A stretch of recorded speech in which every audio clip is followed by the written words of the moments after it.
Bonjour à tous, bienvenue dans ce contexte live. On vous retrouve aujourd'hui pour échanger autour d'un règlement européen qui est vraiment dans la dernière ligne droite.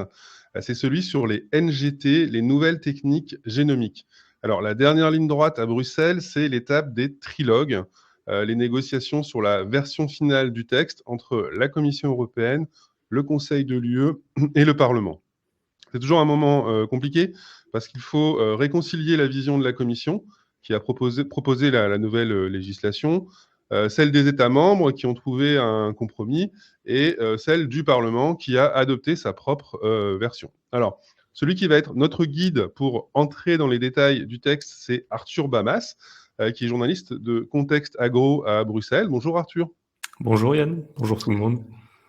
Tu suis le dossier pour Contexte depuis un bon moment, tu es un peu devenu notre spécialiste. Il paraît même que tu fais pousser sur ton balcon tes propres plantes génétiquement modifiées pour les adapter au manque d'ensoleillement à Bruxelles. Est-ce que c'est une rumeur ou est-ce que tu peux confirmer?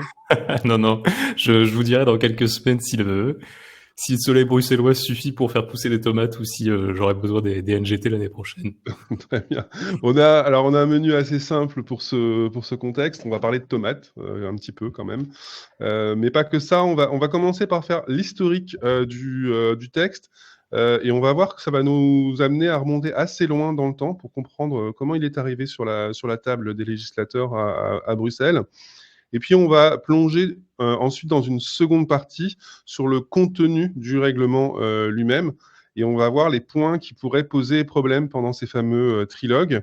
Gardez en tête que les négociations doivent commencer le 6 mai, hein, donc ça approche quand même à grands pas maintenant.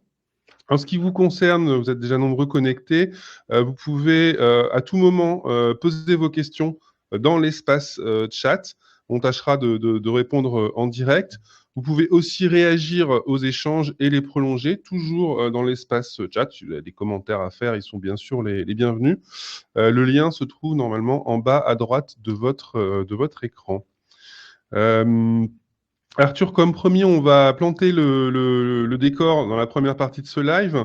On va d'abord rappeler ce que sont ces NT, ces nouvelles techniques génomiques. Alors, si j'ai bien compris, le terme regroupe une série de méthodes pour obtenir de nouvelles variétés de végétaux à cultiver, c'est ça?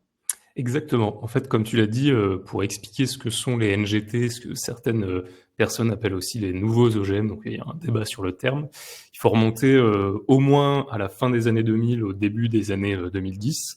En fait, avec le développement de CRISPR-Cas et de ses dérivés, donc en fait, ce sont une invention assez importante qui, pour résumer un petit peu, ce sont des ciseaux génétiques qui en fait sont très utiles pour pouvoir modifier le génome, pour pouvoir faire des modifications génétiques de manière beaucoup plus précise, beaucoup plus rapide que ce qu'on savait faire avant.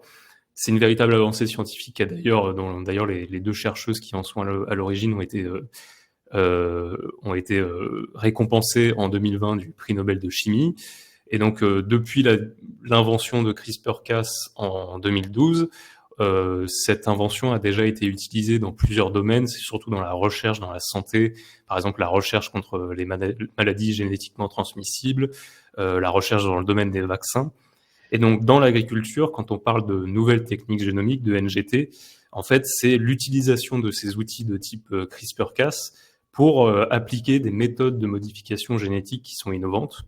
Pour faire la comparaison avec les OGM, en général, pour les OGM, quand on fait des modifications génétiques, c'est de la transgénèse, c'est-à-dire qu'on va chercher un gène dans le génome d'une autre espèce et on va l'ajouter au génome de notre plante pour la modifier, pour obtenir certains effets.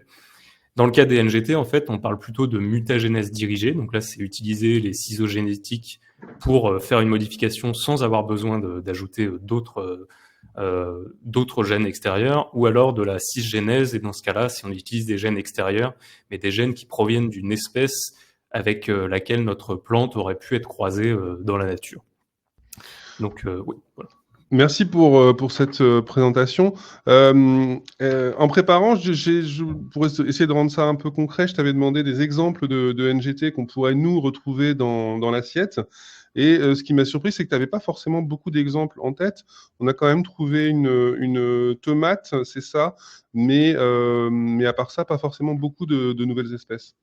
Exactement. Donc la tomate à laquelle tu fais référence, c'est la tomate GABA, je crois, qui nous vient ou du moins qui est commercialisée au Japon. On a aussi quelques autres exemples, mais c'est vraiment, ça se compte un peu sur les doigts de la main. C'est un exemple d'une variété de blé qui a été modifiée grâce au NGT pour être plus faible en acrylamide. On a aussi, je crois, une variété de soja. En fait, pour l'instant, on a vraiment très peu de variétés de plantes NGT qui existent dans le monde. Et les modifications qu'on a faites se concentrent surtout sur les apports nutritionnels, donc les rendre plus concentrés en tels composants ou moins, plutôt que sur des traits spécifiques, par exemple la résistance à la sécheresse ou autre chose. Alors, ça veut dire qu'on en est plutôt au stade de la recherche. On n'est pas sûr, en fait, d'avoir des variétés miracles grâce à CRISPR-Cas9 pour parler d'une des NGT en question. Exactement. Alors, on va l'expliquer un peu plus largement, mais c'est aussi lié au cadre législatif actuel de l'Union européenne qui n'est pas vraiment propice au développement des NGT. Pour donner des exemples un petit peu plus concrets, on a discuté à contexte avec certaines entreprises, par exemple en France, qui nous ont dit qu'elles sont dans la phase de ce qu'on appelle la phase de pré-commercialisation, c'est-à-dire qu'elles ont déjà lancé la recherche pour faire des modifications génétiques, pour développer des nouvelles variétés de plantes. Elles ont commencé, certaines nous ont dit aux alentours de 2017, et elles visent une mise sur le marché a priori en 2029, donc sous réserve que le règlement entre en vigueur d'ici là, bien sûr. Et pour le coup, ces recherches-là se concentrent vraiment sur le développement de variétés, par exemple de blé ou d'autres plantes qui soient plus résistantes à la sécheresse, qui aient des meilleurs rendements. Donc, c'est vraiment en faire des outils pour les agriculteurs, au-delà des apports nutritionnels plutôt pour les consommateurs. Donc ça répond un peu à la question de Julia Compagnon qui nous demande dans le chat, est-ce que les NGT concernent un type d'espèce végétale comme les OGM avec le maïs? Bon, on a parlé de tomates, tu viens de parler du blé. Est-ce qu'il y a d'autres aliments qui pourraient être concernés? Oui, tout à fait. Ça peut être aussi des arbres fruitiers, par exemple. À un moment, il y avait eu un petit débat justement pendant les premières négociations sur ce texte, savoir est-ce que on limite à certaines variétés de plantes. Finalement, pour l'instant, le projet de règlement concerne toutes les plantes, que notamment les plantes destinées à la consommation. Alors, je vois une question de Maël Galliot qui porte déjà sur le contenu du texte. On va y arriver, hein, dans quelques minutes, on pourra répondre plus précisément à cette question. Avant ça, Arthur, tu avais commencé à évoquer le cadre réglementaire actuel. Ce qu'il faut comprendre, c'est que pour le moment, les NGT se retrouvent dans la même case que les OGM, avec donc des OGM avec des manipulations plus poussées du vivant, pour le résumer rapidement. Et si les NGT sont dans la même case, c'est à cause de la Cour de justice de l'Union européenne, la CJUE, c'est elle qui les a rangés là. Tout à fait. En fait, la CJUE a rendu une décision en juillet 2018 suite à une question qui lui avait été posée par le Conseil d'État français, qui avait été provoquée d'ailleurs notamment par la Confédération paysanne. C'est de savoir, la question c'était comment est-ce qu'on peut considérer ces plantes. Et finalement, la CJUE a estimé que, étant donné que le cadre législatif européen sur les OGM concerne tous les organismes végétaux génétiquement modifiés, les plantes NGT étant génétiquement modifiées, elles doivent pour le moment être concernées, rentrer dans le champ d'application de ce règlement. Alors, pour commercialiser ou importer des variétés issues des NGT, comme les tomates qu'on a vues tout à l'heure, les tomates GABA, c'est un peu le parcours du combattant. C'est comme pour les autres OGM, il y a beaucoup d'étapes à respecter. Oui, là, il faut remonter encore un petit peu plus loin parce que la réglementation européenne en vigueur sur les OGM, elle remonte au début des années 2000. On a notamment un règlement qui date de 2003. On a aussi plusieurs directives. En fait, ce qu'il faut comprendre, c'est que la procédure d'autorisation elle varie en fonction de l'objectif de la demande. Donc, si par exemple c'est une demande pour une dissémination, vraiment une culture d'OGM sur le sol européen, pour seulement une commercialisation ou pour seulement une utilisation à des fins de recherche, à des fins scientifiques. Pour résumer globalement, cette procédure d'autorisation, elle comprend une évaluation scientifique qui va être donc faite par les agences nationales, donc typiquement l'ANSES, sur laquelle la Commission européenne doit s'appuyer pour présenter une décision, enfin un projet de décision d'autorisation d'utilisation, d'autorisation de mise sur le marché. Et ensuite, ça passe par ce qu'on appelle la procédure de comitologie. Donc c'est les États qui doivent décider, et s'ils ne se mettent pas d'accord, la Commission européenne peut trancher pour décider si elle autorise ou pas cette décision. Et il y a aussi le Parlement européen qui peut prendre des objections, même si elles sont pas vraiment contraignantes. Donc finalement, c'est un parcours qui est très long, qui comprend une évaluation scientifique, et en plus, après ça, il y a aussi beaucoup d'obligations sur les OGM. Il y a notamment des obligations en matière d'étiquetage à destination des consommateurs, ce qui fait que le procédé est très lourd et qu'on voit peu d'OGM commercialisés, notamment dans l'Union européenne. Alors, mettons que notre tomate NGT a passé les différentes étapes à Bruxelles. Elle peut quand même être recalée par les États membres, même si Bruxelles a dit oui. Tout à fait. En fait, c'est ce qu'on appelle les opt-out. Donc, pour l'instant, pour les OGM, les États peuvent décider, ont la possibilité de s'opposer à la culture, même s'il y a une décision au niveau européen, de dire, bah non, écoutez, moi, je refuse d'autoriser la cultivation sur mon sol de cette plante OGM. Et ce qui fait que dans la situation actuelle, on a vraiment très peu de culture OGM dans l'Union européenne. Je crois que c'est assez limité à certaines régions d'Espagne et du Portugal. Et en termes de commercialisation, on a quelques dizaines de plantes OGM qui sont effectivement commercialisées dans l'Union européenne. Et c'est des variétés, surtout des variétés qui sont destinées à l'alimentation animale et qui peuvent en fait être des produits importés pour l'élevage européen. Alors, on va revenir au NGT. Ceux qui ont demandé à la Commission européenne de changer les règles, ce sont les États membres. C'est eux qui voulaient favoriser le développement de ces techniques. Exactement. Donc, comme on l'a dit, c'est un cadre législatif, celui des OGM, qui peut être considéré assez lourd. Et en fait, le Conseil de l'Union européenne a considéré que c'était beaucoup trop restrictif pour autoriser les agriculteurs européens à se saisir du potentiel que représentent les nouvelles techniques génomiques. Et en plus, il y avait la peur d'être dépassé par d'autres acteurs, puisqu'il y a dans certains pays, par exemple aux États-Unis, le cadre législatif est beaucoup plus souple. Et donc, ils ont demandé à la Commission européenne de faire une étude, ce qu'elle a produit finalement en 2021. Et dans son étude, la Commission européenne a conclu que, effectivement, le cadre législatif des OGM est trop restrictif pour permettre le développement des nouvelles techniques génomiques. Et donc, elle a promis une proposition de règlement. C'est celle qui est arrivée sur la table en juillet 2023 et qui a pour objectif de créer un cadre juridique propre aux nouvelles techniques génomiques, aux plantes obtenues grâce aux nouvelles techniques génomiques, et qui soit plus favorable à leur développement. Alors, on arrive à ce texte, ce règlement. Au départ, il faisait partie du paquet de la ferme à la fourchette, souvenez-vous, Farm to Fork. Ça va rappeler des souvenirs à certains participants, je pense. Ce paquet, c'était le volet agriculture et alimentation du Pacte vert, le Green Deal. Et donc, tout ça remonte à la mandature précédente. Là, on est en 2025. Le texte arrive seulement en trilogue. Qu'est-ce qui s'est passé? Qu'est-ce qui a coincé? Ce qui s'est passé, en fait, je veux dire que à partir de juillet 2023, donc le texte a été présenté à ce moment-là avec à peine un mois de retard, donc ça partait plutôt bien. On a eu un lancement des discussions aussi bien au Parlement européen avec beaucoup de réunions de commissions, des commissions environnement, des commissions agriculture, qui a été très rapide. Idem du côté du Conseil de l'Union européenne, avec beaucoup de réunions, notamment des experts techniques. Donc je veux dire qu'au début, j'avais même plusieurs collègues qui étaient assez jaloux de voir que les NGT ça avançait bien, parce que eux, pour le coup, leurs textes législatifs, les textes qui suivaient avaient vraiment patiné beaucoup plus et les négociations prenaient beaucoup plus de temps.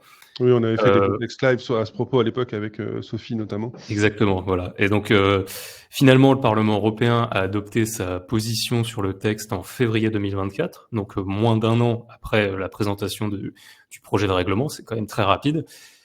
Du côté du Conseil, les États ont cru réussir vraiment un exploit en adoptant un mandat de négociation ou une approche générale dès décembre 2023.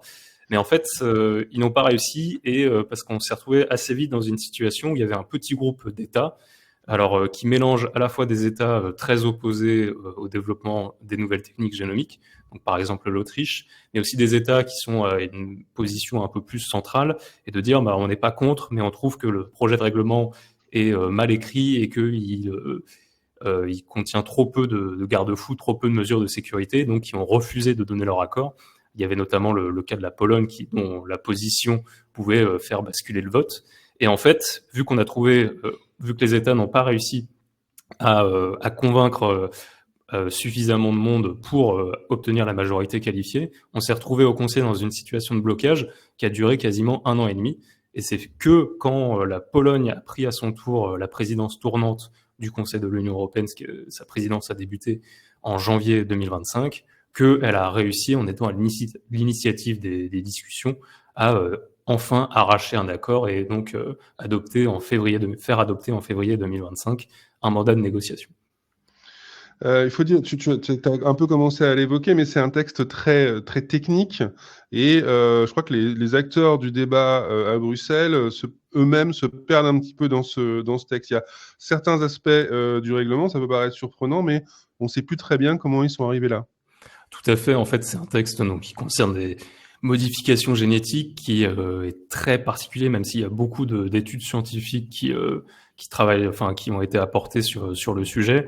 J'ai le sentiment que les co-législateurs, même moi-même, on se perd un petit peu quand on n'a pas le background scientifique nécessaire. Et en fait, c'est surtout les annexes du projet de règlement sont très importantes parce que elles définissent, c'est vraiment la pierre angulaire qui tienne toute l'architecture du texte. Et dedans, il y a des critères de modification génétique qui sont autorisés ou non.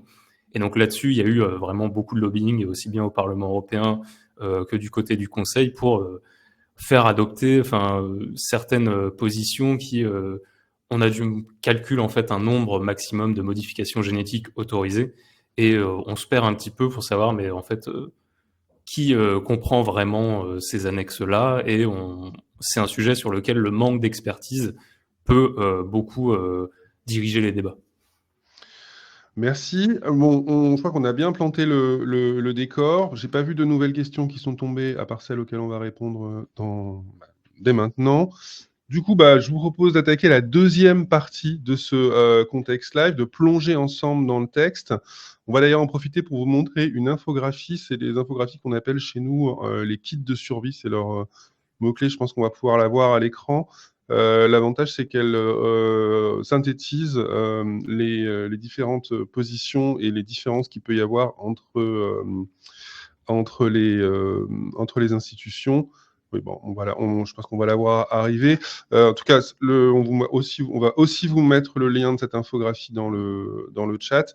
J'en parle parce que tu vas continuer à la mettre à jour dans les semaines qui viennent, Arthur, j'imagine. Hein. Exactement. Donc la première réunion de trilogue, c'est a priori le 6 mai à Strasbourg. Et la première réunion sera pas du tout conclusive, c'est juste une réunion où le Conseil, le Parlement et la Commission européenne partagent leurs positions. Mais ensuite, ça va s'accélérer, il va y avoir plusieurs réunions. Et en fonction de où est-ce qu'il y aura un accord, on va essayer de mettre l'infographie à jour pour préciser, pour à la fin, en fait, que vous ayez sous les yeux un document qui vous résume bien le compromis final. Voilà, j'essaie de vous la mettre en lien au moins, pendant que je vais le faire pendant qu'Arthur commence à parler. Alors, premier point du texte qui pose souci, c'est la répartition des NGT en deux catégories. La première catégorie, c'est celles qui sont décrites comme semblables au conventionnel, et puis il y a tous les autres variétés issues des NGT dans une deuxième catégorie. Pourquoi est-ce qu'on fait cette distinction, Arthur ? Ça, c'est vraiment le cœur du texte, l'ADN du sujet et de la manière dont la Commission européenne a décidé d'approcher le sujet, c'est de dire, je veux autoriser le développement de plantes modifiées grâce aux nouvelles techniques génomiques, mais surtout celui des plantes NGT qu'on considère semblables aux conventionnelles, c'est-à-dire qui ont été modifiées génétiquement, mais seulement pour donner des modifications génétiques qu'on aurait pu obtenir grâce à des techniques de croisement, de modification conventionnelles, on appelle ça. Et donc en fait, l'architecture du projet de règlement, c'est vraiment de créer deux catégories. On a la catégorie 1, c'est les plantes NGT, donc semblables aux conventionnelles, qui bénéficieraient d'une procédure d'autorisation allégée par rapport à ce qui est en vigueur pour les OGM. Par exemple, donc il y aurait pas d'évaluation des risques. Et ensuite, une fois qu'elles seraient mises sur le marché, une fois qu'elles seraient autorisées, elles auraient moins d'obligations à respecter, par exemple en matière de traçabilité. Et donc, on a une catégorie 2, c'est toutes les autres variétés, donc celles qui ne sont pas semblables aux conventionnelles, et pour lesquelles on a aussi un autre cadre, une autre procédure d'autorisation, mais qui pour le coup se rapproche un peu plus de ce que l'on fait aujourd'hui pour les OGM, avec une évaluation des risques, avec plus d'étiquetage ensuite. Et en fait, le cœur du débat, c'est de définir, mais qu'est-ce que c'est une plante NGT semblable au conventionnel? Et là, c'est ce qu'on retrouve, donc je vous ai parlé des annexes du projet de règlement. C'est là que la Commission européenne a rangé ce qu'elle appelle les critères d'équivalence. Donc, c'est les critères qu'elle utilise pour définir ce qu'est une plante NGT semblable au conventionnel. Pour le moment, la Commission européenne a choisi un seuil de manière un petit peu arbitraire, c'est-à-dire que si on a moins de 20 modifications génétiques, la plante peut entrer dans la catégorie 1 et donc bénéficier d'une procédure allégée. Et ensuite, donc le Conseil et le Parlement européen, chacun y est allé de sa proposition avec vraiment des choses qui ont été modifiées au fur et à mesure des réunions de commission, des votes, des discussions entre les experts techniques. Donc le Conseil, par exemple, garde ce seuil de 20 modifications génétiques, mais il n'a pas le même mode de calcul. Il le calcule que sur certaines parties du génome de la plante, tandis que le Parlement européen, il calcule différemment et il introduit d'autres critères, c'est-à-dire de ne pas autoriser dans la catégorie 1 les plantes dont les modifications auraient créé des protéines chimériques qui, pour faire vite, c'est des modifications qui n'auraient pas pu être obtenues de manière naturelle. Et ils doivent aussi respecter certains traits spécifiques, ce qu'on recherche en particulier. C'est-à-dire que pour être dans la catégorie 1, une plante NGT doit être semblable au conventionnel et présenter certains intérêts. Donc par exemple, une certaine résistance aux sécheresses, une résistance aux inondations ou alors un meilleur rendement. En fait, des traits qu'on recherche pour doter les agriculteurs de meilleurs outils. Ok, c'est très clair sur cette distinction entre les gentils et les méchants, les bons et les, les bons et les mauvais. Non, je plaisante bien sûr, hein. Le plus gros point de crispation, cela dit, dans ce règlement et dans les négociations qui arrivent, c'est la question de la brevetabilité. Qu'est-ce qu'on entend par brevetabilité? Question bête pour commencer. Alors la brevetabilité, c'est vraiment de savoir est-ce que en autorisant le développement des plantes NGT, on autorise les entreprises qui sont à l'initiative de la recherche d'apposer des brevets sur leur création. Donc c'est vraiment une question de propriété intellectuelle, savoir si on peut protéger ces plantes NGT par des brevets. C'est un sujet qui a vraiment fait dérailler pendant un bon moment les négociations. En fait, la Commission européenne a décidé de remettre la question à plus tard parce que donc son projet de règlement ne traite pas du tout de brevetabilité. Donc théoriquement, les plantes NGT seraient brevetables. Et elle a juste annoncé ensuite, face aux critiques, que après l'entrée en vigueur du règlement, elle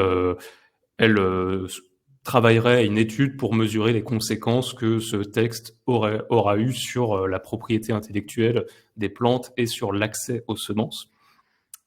Et en fait, cette question de la brevetabilité, elle a été sensible du côté du Parlement européen d'abord.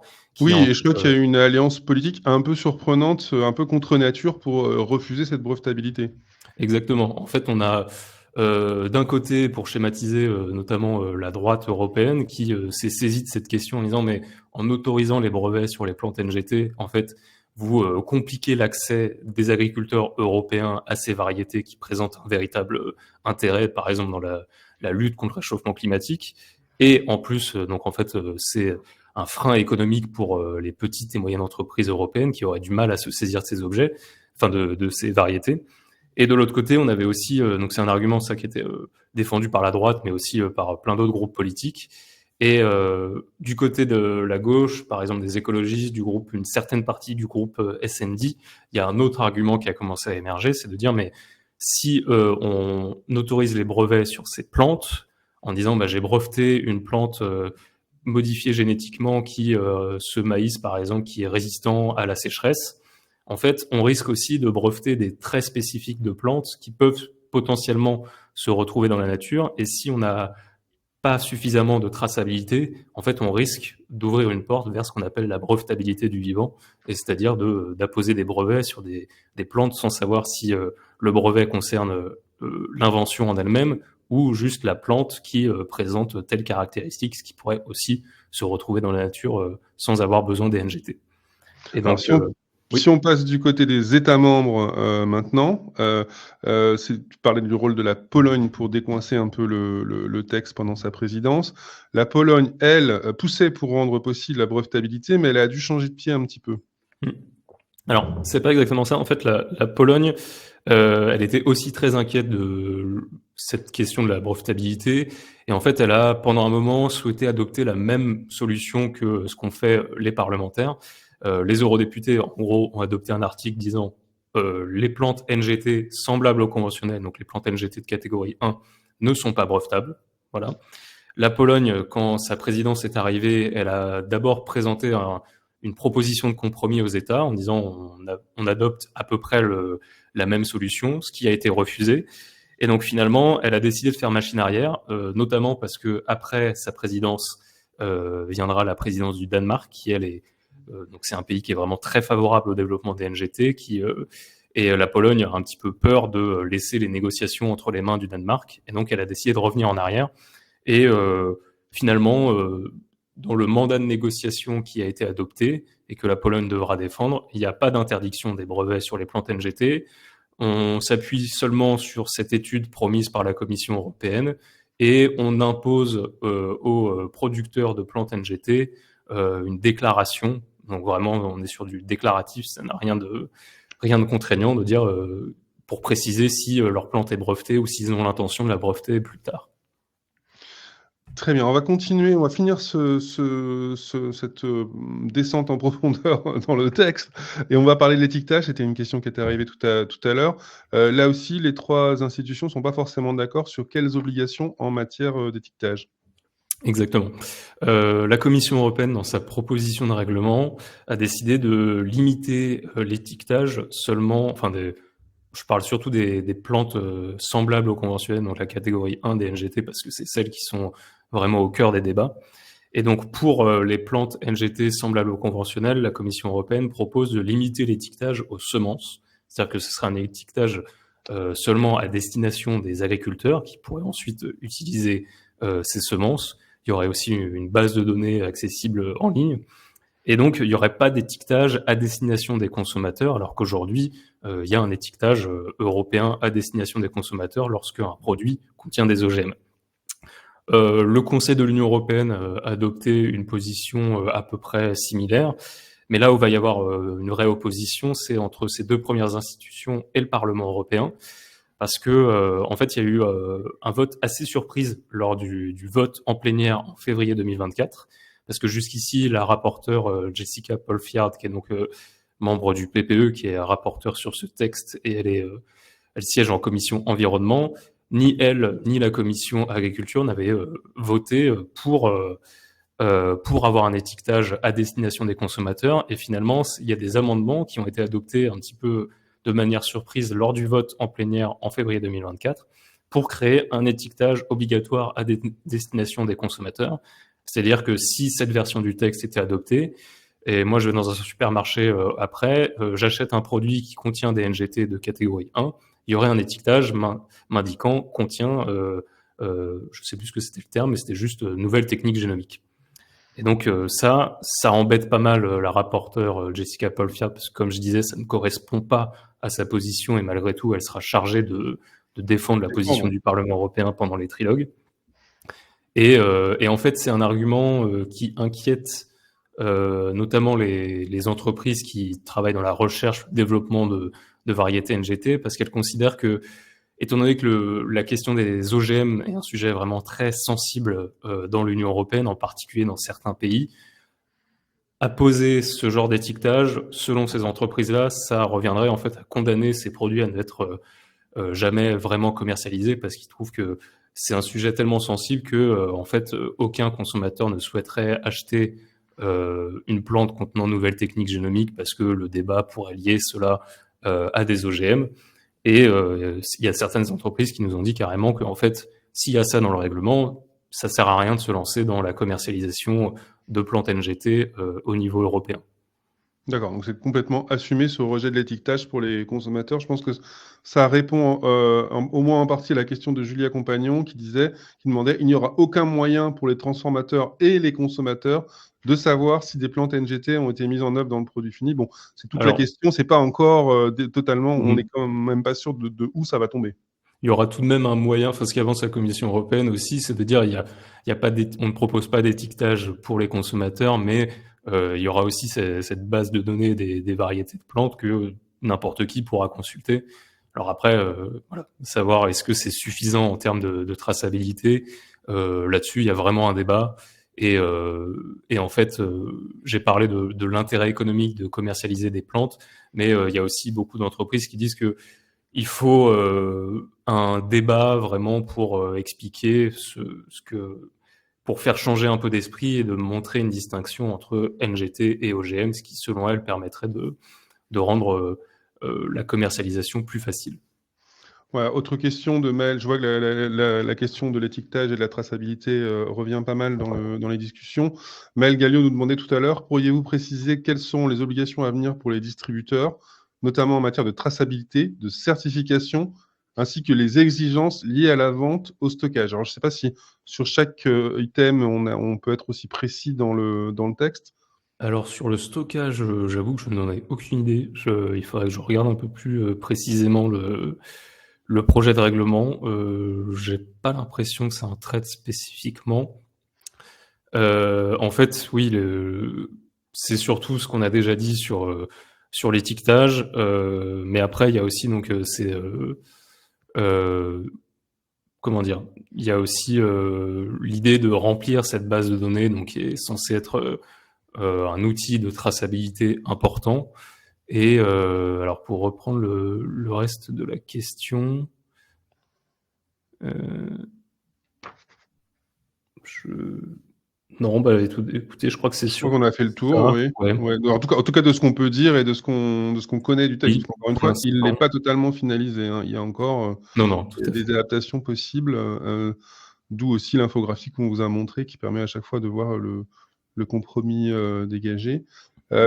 Charlotte Cattel nous demande, enfin, te demande, est-il possible de faire un tour de piste sur nos voisins hors UE ou outre continent européen pour savoir comment sont traités en droit les NGT? Bon, on va pas faire forcément le monde entier, mais peut-être que tu peux nous donner des exemples de réglementations qui ont pu inspirer la Commission. Alors, je connais beaucoup moins bien les autres réglementations que ce projet de règlement. Donc, en fait, il y a certains pays qui se sont déjà lancés au moins dans la recherche. Donc, en particulier les États-Unis. Mais les États-Unis, il faut savoir que, enfin voilà, ils ont un cadre législatif, notamment plus largement sur les OGM, qui est beaucoup moins restrictif, beaucoup moins contraignant que celui de l'Union européenne. Donc, ils ont commencé là-dessus et il me semble que la commercialisation doit être autorisée. Je ne suis pas sûr encore, mais enfin des plantes NGT. En tout cas, c'est vraiment le concurrent principal que l'Union européenne ou au moins la Commission européenne identifie.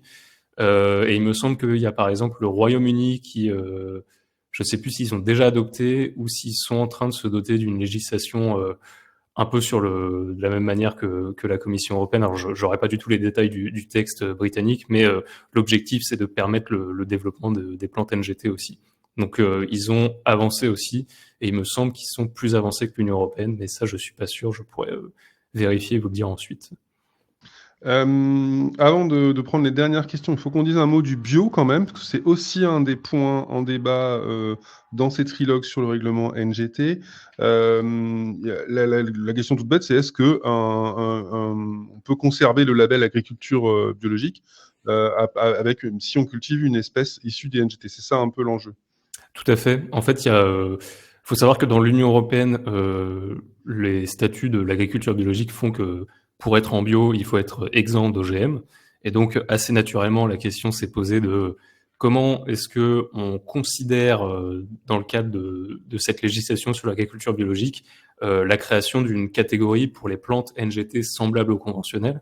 Est-ce qu'on considère que ce sont des organismes génétiquement modifiés ou est-ce qu'on va jusqu'au bout de la définition semblable au conventionnel en se disant bon bah ce sont des plantes conventionnelles donc elles doivent être autorisées dans l'agriculture biologique. La Commission européenne là Finalement, c'est peut-être un petit peu contredite elle-même sur sa définition du semblable au conventionnel, parce que après avoir mené plusieurs consultations, elle a décidé dans sa proposition de règlement de maintenir l'interdiction. Donc, si le texte entre en vigueur demain, il ne sera pas possible d'utiliser des plantes NGT, même semblables au conventionnel, en agriculture biologique. Ce qui peut te paraître surprenant, c'est que tu me disais que certains lobbies du bio en Europe étaient plutôt partants pour autoriser les NGT, Oui, en pour ne fait, pas perdre aussi en compétitivité, j'imagine. tout à fait. En fait, on voit bien que c'est un sujet, un projet de règlement qui suscite des débats qui sont soumis aussi à des dynamiques très nationales. Il y a certains États qui ont ce débat sur les OGM plus largement, vraiment, qui le mènent depuis des années, qui ont même parfois inscrit dans leur constitution. Et donc en fait, il y a eu la Commission européenne, elle reconnaît d'ailleurs elle a reconnu en présentant son projet de règlement qu'elle avait mené des consultations avec au niveau de l'Union européenne avec des représentants de l'agriculture biologique, et qu'il y avait certaines fédérations nationales qui souhaitaient, alors il me semble que c'était plutôt dans des pays nordiques du style le Danemark, qui souhaitaient en fait pouvoir se saisir des plantes NGT en agriculture biologique pour pouvoir utiliser leur potentiel. Mais en fait, il y avait quand même beaucoup plus d'États de fédérations nationales de l'agriculture biologique qui étaient réticentes à cette idée, donc elle a décidé de ne pas prendre de risques et de maintenir l'interdiction pour les NGT, même de catégorie 1. Et en fait, on voit que le débat est quand même assez important, parce que pendant au moins les réunions de commission parlementaire, la rapporteure Jessica Pulford a tenté de lever cette interdiction, mais ça n'est pas passé ensuite au vote, elle n'a pas été suivie par suffisamment d'eurodéputés. Arthur, pour conclure un peu cette partie, on a l'impression qu'en toile de fond de ces débats, il y a quand même la question du risque. Quel est le risque que représente l'introduction, la généralisation des variétés issues des NGT? Et c'est aussi d'ailleurs une question une remarque de Charlotte Labauge dans le chat. D'accord. Est-ce qu'on a une idée des conséquences possibles, d'abord sur la santé humaine, et ensuite sur l'environnement et les écosystèmes concernés? Alors on l'a dit, on a pour l'instant peu de variétés de plantes NGT commercialisées ou même développées dans le monde, mais on a quand même déjà beaucoup de débats scientifiques, pas mal de productions scientifiques là-dessus. Alors selon l'EFSA, donc l'autorité européenne de sécurité des aliments, en fait, elle a pas mal travaillé sur cette question. Elle a fait donc des études scientifiques. Elle a fait faire des études scientifiques sur les plantes NGT.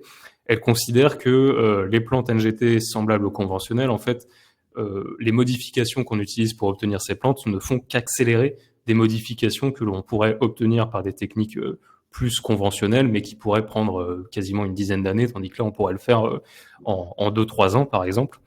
Et donc, elle considère que ces variétés-là sont aussi sûres que les plantes obtenues par des croisements conventionnels, donc elles sont aussi sûres, il n'y a pas plus de risques. À l'inverse, il y a certains acteurs qui ont quand même une crainte, qui considèrent qu'on n'a pas suffisamment de recul sur ces nouvelles techniques génomiques et leur application à des modifications génétiques de végétaux, et qui considèrent donc qu'il y a un risque de modification, que les modifications génétiques, aussi ciblées soient-elles, entraînent d'autres modifications involontaires, et qu'on se retrouve avec des plantes qui présentent des effets supplémentaires, ce qu'on peut appeler des effets hors cible. Et donc elle plaide pour, ces acteurs-là plaident pour plus d'analyse, notamment au long terme, pour voir quelles seraient les conséquences d'une éventuelle dissémination de ces plantes modifiées dans l'environnement. Et c'est notamment donc l'autorité française, l'ANSES, qui a préparé, en fait, en travaillant là-dessus, vraiment tout un arbre de décision pour expliquer qu'il faudrait un cadre juridique plus solide avec plus d'évaluation des risques. Je reprends les dernières questions. Nicolas Gribius nous demandait quel est le risque que les NGT d'origine hors Europe arrivent dans nos assiettes. Alors, si je ne me trompe pas, le règlement concerne à la fois la culture à l'intérieur de l'Union européenne et l'importation. Tous les produits sont concernés. Oui, tout à fait, parce que il y a des articles sur l'autorisation de la commercialisation. Donc, si je me trompe pas, c'est bien effectivement commercialiser. Donc, ça peut vouloir dire commercialiser un produit importé. Et dans ce cas-là, il serait qui serait soumis à la même procédure que la procédure par exemple pour les NGT de catégorie 1, de vérification de respect des critères d'équivalence. Mais je crois qu'on a fait le tour de la question. Pénélope Quesada nous demandait est-ce qu'il y a des débats sur les textes sur les possibles risques sanitaires des NGT. Je crois qu'on a bien fait le tour maintenant. Oui. Peut-être je peux préciser un peu parce que je vois une remarque disant que ce ne sont pas des simples acteurs. Effectivement, j'ai mentionné l'ANSES. Il y a eu véritablement un débat scientifique sur les nouvelles techniques génomiques et plus précisément sur la proposition de règlement qui a été préparée par la Commission européenne. Donc l'ANSES, elle a rendu 2 avis, donc il me semble fin de l'année 2023, puis début de l'année 2024, qui sont très critiques vis-à-vis de la proposition de règlement, en considérant notamment que les critères d'équivalence qui sont proposés par la Commission européenne, notamment ce seuil de 20 modifications, en fait, manquent clairement de base scientifique, ne s'appuient sur pas grand-chose. C'est un sujet qui a ensuite été longuement débattu, quelques reprises débattu au Parlement européen, et duquel l'EFSA, donc l'autorité européenne, a dû se saisir ensuite, et elle a répondu assez rapidement, je crois que c'était avant l'été 2024, en faisant un avis sur l'avis de l'ANSES. C'est la guerre des autorités sanitaires. Tout à fait, c'est la guerre des autorités. Il y a aussi, par exemple, l'autorité belge qui a un autre avis sur la question. Et donc, elle a fait une conclusion de quelques pages en disant que les critères scientifiques proposés par la Commission européenne sont justifiés scientifiquement, je crois que c'était la formule. Donc il y a vraiment un débat là-dessus, entre soit on garde ces critères et cette procédure d'autorisation qui ne contient pas d'évaluation des risques, soit ce que propose par exemple l'ANSES, c'est de dire on fait vraiment un arbre de décision et en fonction du type de modification génétique auquel on est confronté, on doit ou non faire une évaluation des risques plus poussée et une évaluation à plus long terme. Et ben ça nous permet de terminer ce tour d'horizon. Maintenant, on espère qu'avec toutes ces informations, vous êtes prêts pour les trilogues qui arrivent. Vous aurez compris, j'espère, tous les enjeux qui vont se jouer là. Question bête pour finir, Arthur, comment est-ce qu'on couvre un trilogue quand on est journaliste à Bruxelles, parce que forcément les portes sont fermées. Eh ben, on campe devant la porte, voilà, tout simplement. Donc, ça va être compliqué parce que c'est quand même un trilogue qui s'annonce particulier avec une rapporteure du côté du Parlement européen qui doit défendre une position qui n'est pas vraiment la sienne. Donc, il y a certains groupes qui misent sur le fait que, par exemple, le président de la commission environnement s'implique encore plus dans les débats. Et de l'autre côté, pareil, on a le conseil avec une présidence qui n'est pas vraiment convaincue par ce qu'elle défend. Donc, en tout cas, on sait que ça va être des trilogues très intéressants et au résultat incertain, parce que dans tous les cas, même s'il y a un compromis, ce compromis doit ensuite être validé par le Parlement et par le Conseil. Et étant donné qu'il s'est passé plein de choses entre-temps, il y a eu des élections européennes, il va y avoir des élections présidentielles en Pologne. C'est pas sûr que le résultat du compromis qui sortira des trilogues, des premiers trilogues, sera finalement adopté. Et on vous tiendra au courant.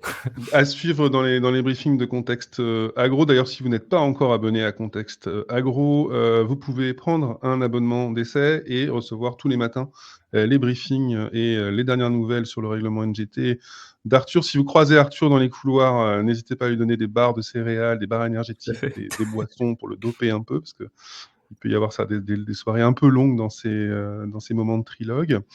Je vous rappelle aussi que vous pouvez contacter les journalistes à rédaction.agro@context.com, rédaction.agro@context.com. N'hésitez pas à envoyer vos scoops et vos documents exclusifs, on adore ça. On vient de vous mettre dans le chat un lien vers un petit questionnaire de satisfaction. Vous allez aussi le recevoir, ce lien, par email. Si vous pouvez prendre juste quelques minutes pour répondre, c'est toujours bien pour nous parce que ça permet de faire évoluer ces événements et ces moments d'échange entre la rédaction et tous les lecteurs de Contexte. Eh ben, il ne me reste plus qu'à vous souhaiter au revoir, bon appétit pour ceux qui vont déjeuner et à bientôt, j'espère, pour un autre Contexte Live. Au revoir. Au revoir, merci beaucoup.